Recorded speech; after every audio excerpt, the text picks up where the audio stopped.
Hello everyone, and welcome to another episode of the Wise Decision Maker Show, where we help you make the wisest and most profitable decisions. My name is Dr. Gleb Tsipursky. I'm the CEO of Disaster Avoidance Experts, the future work consultancy that sponsors the Wise Decision Maker Show. And today we'll talk about the crisis of silence in return to office initiatives. Now, what we're seeing is that CEOs and employees are really at odds over return to office drives. And this tension is growing increasingly. Leaders are not really listening to their teams, and the employee voices are lost in decision-making around return to office, which is really affecting company culture and morale, and leadership needs to respond and listen to employees and show that it's listening to employees for a good culture, to avoid losing talent, and to have high morale. So let's talk about some survey insights. What we're seeing from surveys is a growing, not shrinking, disconnect between employees and leaders. Only 31% of employees feel heard on return to office preferences, according to a survey by Eagle Hills Consulting. It's essential to include employees in return to office decisions. Whenever I work with a company to figure out its return to office policies, we always do surveys and focus groups, and it's pretty shocking to me that as a broad survey shows that only 31% of employees feel heard, because in the surveys that we do after we do the surveys and focus groups, over 90% of employees feel heard, even if they don't agree with the eventual decision. So ignoring their voices and preferences is what leads to employee disengagement and loss of good talent. Workforce clearly demands flexibility. Hybrid work models are key for employees. The worsening labor market that we're seeing doesn't really dampen the desire for flexibility. Nearly half of the workforce may quit over rigid RTO policies, and we're seeing the number increase from 43% to 47% in 6 months, according to the repeated surveys by Eagle Hill Consulting. So we're seeing that number increase, not decrease, over time. So full-time office mandates especially is what risks major staff exodus. Companies like Boeing and Amazon are seeing serious loss of good talent. And flexibility and showing that you're listening to employees is key to retention, even with return to office initiatives. So this leadership employee disconnect is a serious problem.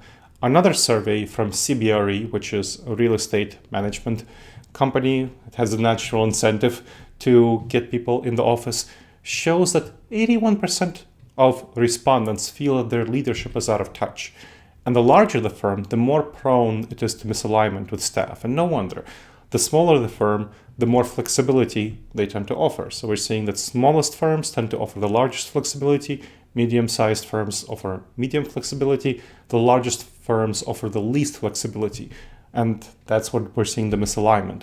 Also, the smaller organizations are better at meeting employee needs. They listen better to employees. They have more effective survey and engagement tools. So with employees, because it's a smaller company, they know their employees, they can survey them better, less formally. They can have informal surveys as well. So this misalignment in return to office is causing a lot of friction. Large organizations in particular need to reassess leadership approaches. Now, what about human resources? What do they think? Less than 50% of employees are eager to return to the office, according to the NORC at the University of Chicago survey of HR professionals. HR highlights comfort with office return varying among employees, with commuting seen as an especially major drawback. So you want to have a good employee incentives for return to the office. Whenever I work with companies, I make sure that we have good employee incentives for return to office. Financial incentives, just paying them more, aren't really enough for addressing RTO. Employees value perks and direct leadership interaction. And we want the perks to especially reflect the kind of concerns that employees are dealing with on an everyday level as they return to the office. Because if you just increase their salary, they're going to forget about it pretty quickly. But if you have specific ways of addressing their concerns and leaders showing that they understand their concerns, that's what employees really value. So loss of flexibility and work-life balance are major concerns, and leaders need to show that they are concerned and are trying to address these worries among employees. So employer efforts and incentives are generally lacking. That's why you want to focus on things that people are concerned about. Commuter benefits is the major thing that they want, because commuting is the biggest challenge. They also don't want, and they're shocked by sticker prices at downtown eateries, so food benefits, various amenities that are helpful for them once they come to the office, like collaboration spaces, because they're coming to the office to collaborate. They're not coming to the office to do their individual head-down work, which is much more effectively done at home.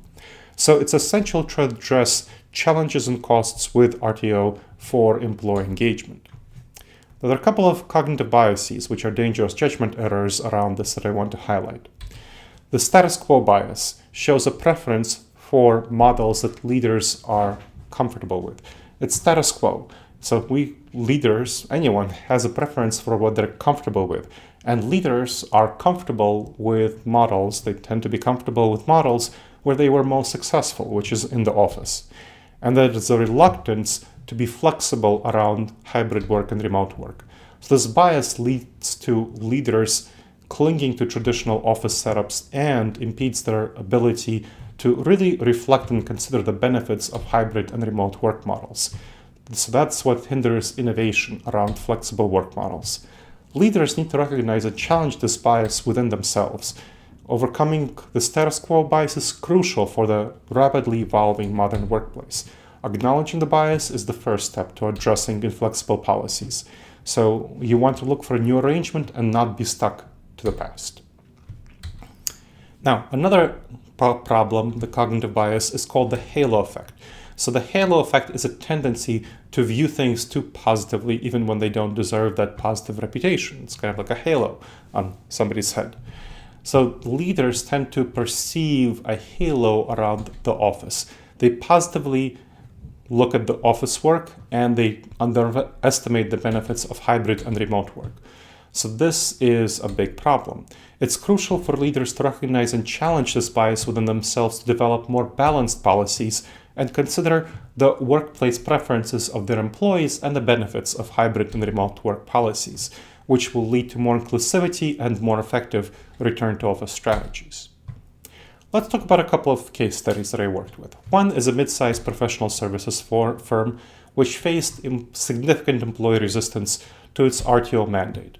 So we conducted employee surveys to understand their concerns, and looking at their feedback, what we saw is that people really wanted flexibility. So the leadership did flex and bend to their desires to have a more flexible hybrid work model, and as they return to the office, as well as enhanced childcare support and flexible hours, which were major concerns, especially among working parents. So these changes led to, despite the return to office, improved morale and productivity, and an increase in turnover rates, which highlights the needs of listening to employees and helping employees feel heard.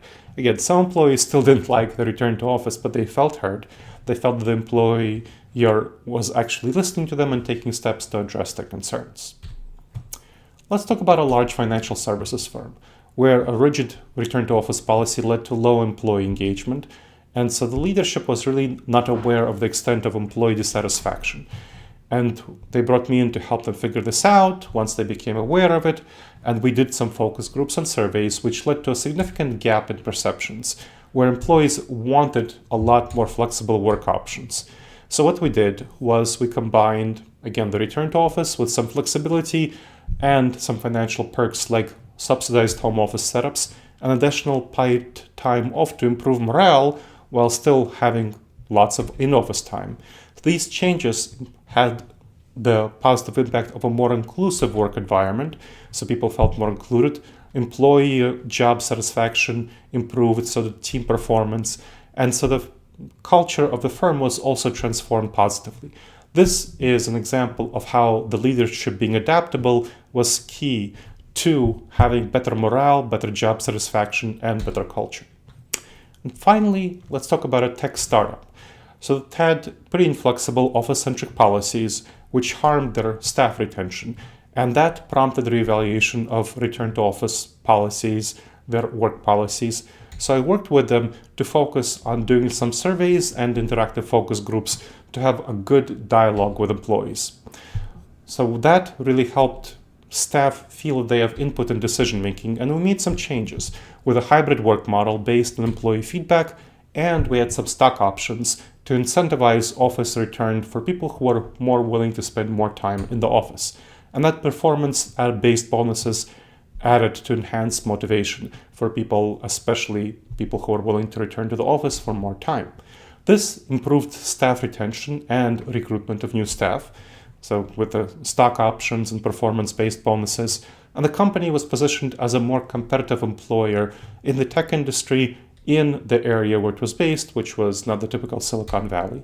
So leadership its responsiveness was crucial to retaining talent in this context. So let's talk about the action steps that leaders can take to have a more effective approach to returning to the office.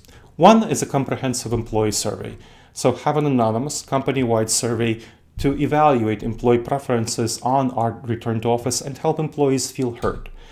And then analyze the survey results pretty thoroughly with key concerns and common themes identified. Then focus group discussions. Hold focus group discussions based on what you find in the survey in order to get at the deeper issues and contextualize what's going on, and also do some more work to help employees feel heard. And then have leadership workshops to train leaders on change management around returning to the office and around whatever interventions you want to introduce based on the surveys and the focus groups. Next, develop a flexible work model. So flexible work model that's based on employee feedback in the surveys and focus groups along with whatever the company goals are. And use insights to align with employee preferences to the extent possible and reasonable given company goals.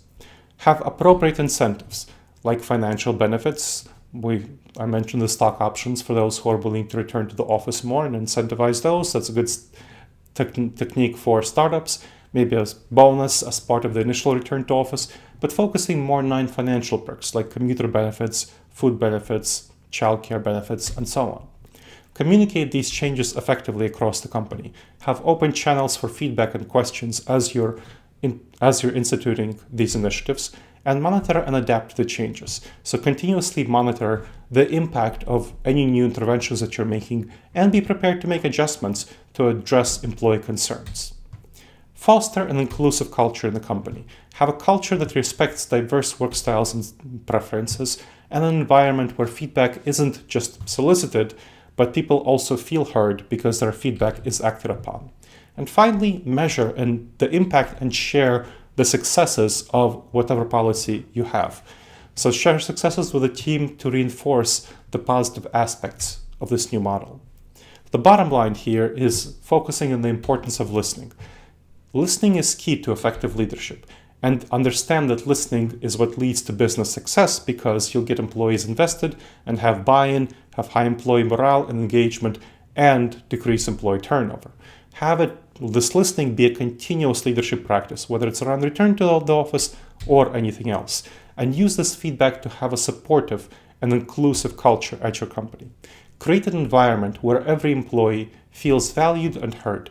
Prioritize open, meaningful dialogue with employees where they feel like they're making a meaningful contribution to the company and where they have psychological safety to say things that might not be fully correct, where they can make mistakes, but they can feel that they are being heard and they can express their opinions even if they eventually disagree with the outcome. Understand and address the diverse employee needs and align your business strategies with the well-being of your employees. All right, everyone. I hope you've enjoyed this episode of the Wise Decision Maker Show. Please make sure to subscribe wherever you checked out the show and leave a review. It helps others discover the show, and it helps us improve the show.